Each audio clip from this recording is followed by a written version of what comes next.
week's manga chapter of One Piece, you can have your cake and eat it too. Because the official wedding has begun. Luffy and his group of clones have busted in, and the author has finally decided, you know what? I feel like giving Pudding some goddamn characterization. This was a pretty exciting chapter of One Piece, although I have to admit, I wanted a little bit more, but everything that was here was really exciting. We finally got our very first glimpses of this massive cake, which totally lives up to its Leviathan-like expectations. It's massive, it lifts up into the sky, and it also doubles as the altar for Pudding and Sanji. Essentially, though, at the end of the day, this chapter basically amounts to watching Pudding and Sanji go up to the altar, and Dogtooth realizing something really bad is about to go down when suddenly Luffy and his clones just bust out. That's basically the whole chapter. That and the fact that we actually do get a little bit of characterization from Pudding, basically letting us know that during her childhood, she was made fun of, she was berated for having a third eye, and everybody called her some sort of weird, freaky monster. And basically, this is just an excuse to see her to sympathize with Sanji a little bit more, because Sanji is such a love-struck moron, he immediately believes that a third eye in someone's forehead is something that is beautiful. Maybe he's just being very polite, maybe he really is in love with her, but it's actually deciding to bring her over to the good guy's side. But really, that's about it. I wish I had a whole bunch more to add, Corey, but you literally talked about the whole chapter. Luffy busts out of the cake at the end. Big Mom's surprised because she's confused what's going on. Dogtooth knows something's up. And then there's some banter in between. And a little bit of backstory. Just a little bit of backstory added in there. And to be honest, Pudding's backstory, I didn't want it in this chapter. But it was kind of cool seeing her like change to the good guy side. You don't know if she's on the good guy side yet. Not yet. I have a feeling that she is going to be swayed, though. She probably is. And the other thing is, I honestly thought there would be a bigger backstory. Not, kids made fun of me, it was psychologically damaging, now I'm evil. What's weird about it to me is, like, really?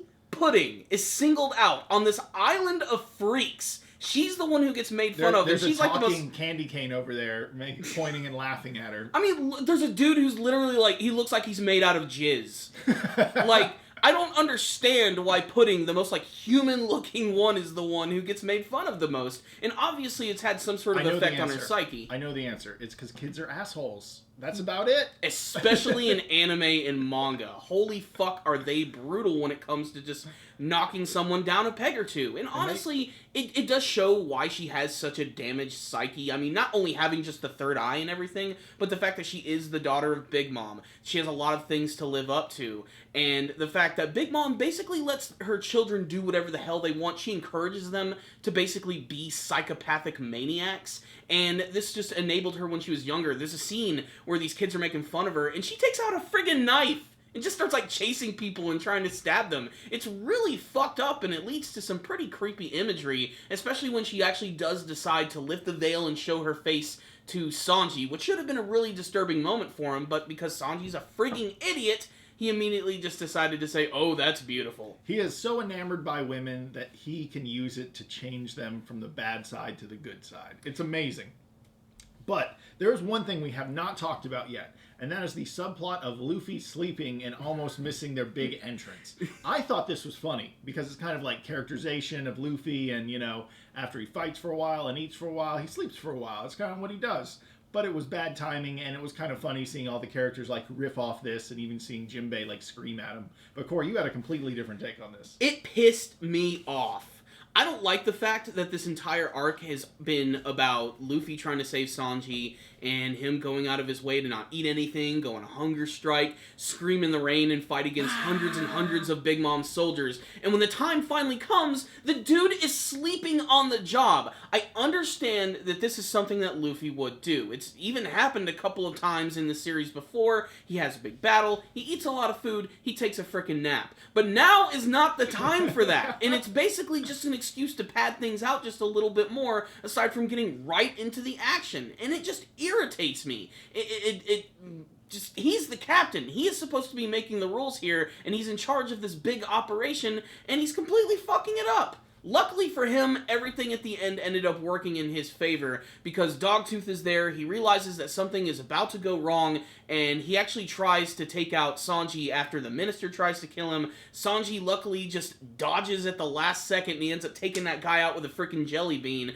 but that immediately gets everyone's attention. Even the Vinsmokes are like, okay, what the hell is going on, when suddenly all of those clones of Luffy just explode out. And I did like that scene. I like the fact that they're utilizing Brulee's ability to transform everyone into one of Luffy's clones. In fact, that was probably one of my favorite things about this chapter, was trying to figure out, I wonder which character is that clone of Luffy. Because there's a lot of little detail in the faces, and some of them are obvious, like Jinbei is probably the one with the really sharp teeth, but then there's a couple of other ones that have really goofy expressions. There's one that I believe that is almost certainly going to be Nami. There's just really fun speculation to see how that's going to work out, and I actually didn't realize that they were going to use Brulee's abilities to transform them all into Luffy's clones, which is of course going to fuck with Big Mom's head, but she's probably going to be more pissed off over the fact that her cake has been destroyed and that Luffy and the clones are eating it, which, again, I do think is fitting, and that sort of brought me around again for the chapter right here. But otherwise, it was just okay. I just wish they wouldn't have taken their time with it, but still, I'm glad that it's all finally happening. I mean, next week's chapter is going to be insane. There's no doubt about that. And it looks like there will be no break. Now, they have gone on break without saying it at the end of the previous chapter, so we're not for sure on that. But I remember talking to you yesterday before this chapter came out, and I was like, do you think they're actually going to get to the fight, or do you think it's going to be like, boom, we're here, to be continued? Mm-hmm. And that's what happened. You know, yeah. This is essentially a build-up chapter with a little bit of backstory thrown in for Pudding. So next week is where it's at. Yeah. But I am comfortable giving this one a 4 out of 5. I really enjoyed it. I didn't see where they were going with the Luffy clones. I thought that they were going to for sure use a mirror to like all bust in, but they didn't. They actually used the cake. So for me, it was an enjoyable build-up chapter, and I have no problem giving it a 4 out of 5. Despite all of my bitching and nitpicking, I'm also going to give this one a 4 out of 5. There were a lot of things that I did like about it. I just love that everything's finally happening. I think that's a really big deal for the series. The thing, though, that I'm most interested in is, like, that scene where Dogtooth was flicking the jelly bean and Sanji dodged it.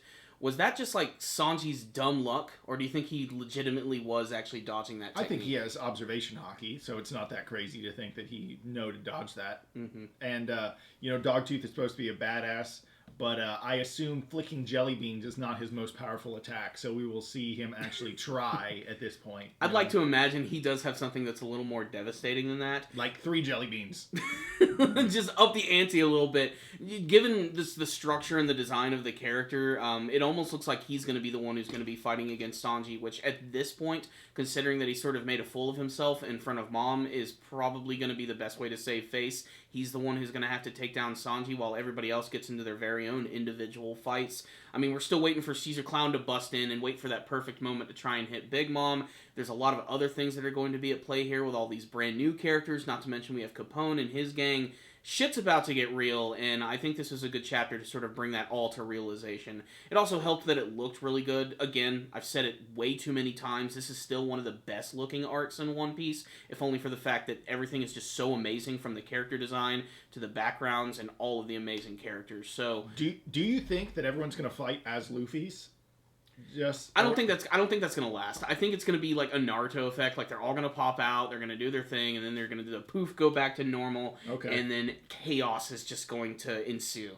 That's right, and no one's gonna kill the Vinsmokes now, because the Vinsmokes that we know of. Well, let's be honest. Someone could sneak up and stab them, you know, and say the Big Mom pirates send their regards, you know, or something like that. But it is a wedding after all. It is a wedding, but I just think that most likely they're gonna just get caught up in the battle. I don't think anyone's going to try and shoot them right away. And we're going to see some action from the Vinsmokes, because hell yeah, we haven't really seen them do much of anything. Besides beat Sanji's ass. Yeah, that's about it. But, like, they all have their own individual abilities, and they just started to appear in the anime version of the series.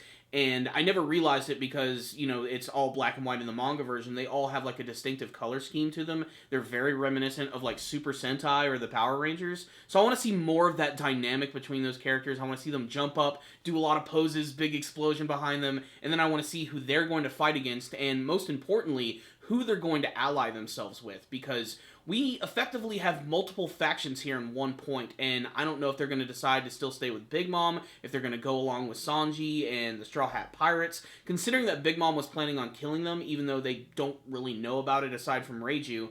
I'm interested to see how they're going to take that. Maybe they're just going to try and fight against everyone.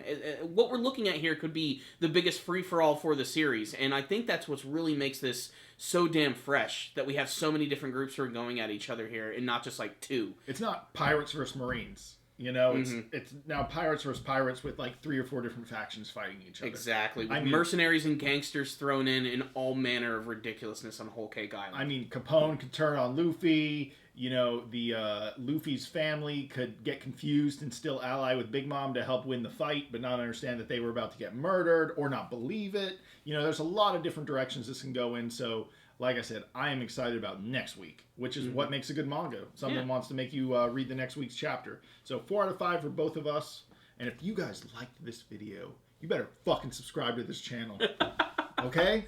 You heard him. Make sure to subscribe to the channel for all things One Piece related and other anime reviews. Make sure to leave us a comment or two about what you thought about this week's chapter. We'd love to have a great conversation with you guys. And of course, remember, if you liked the video, give it a thumbs up. If you didn't like it, give it a thumbs down. We will see you guys next time. And as always, stay dandy, baby.